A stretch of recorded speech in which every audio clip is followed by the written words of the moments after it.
A journal, not a diary. When Mom went out to buy this thing, I specifically told her not to get a book that said diary on it. But of course, she didn't listen. Bruh. It's been hard enough getting through the first week of middle school without carrying this thing around with me. Hey, this kid's got a diary! Stinky. Actually, it's a journal. Rest in peace. And if Mom's expecting me to write down my feelings or whatever, she's gonna be disappointed. The only reason I agreed to write in this thing at all is because one day I'm gonna be rich and famous. Stop the cap.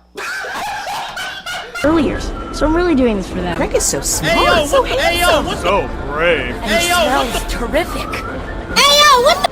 But for now, I'm stuck in middle school, surrounded by morons. But luckily, I'm not alone in this middle school. hello, man! My best friend, Rowley, is in the same grade as me.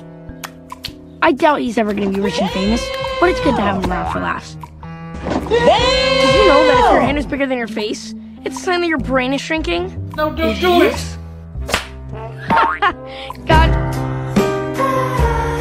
Gotcha. But does it mean my brain is shrinking?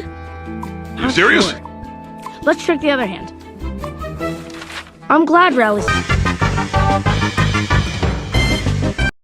Hold up. Wait a minute.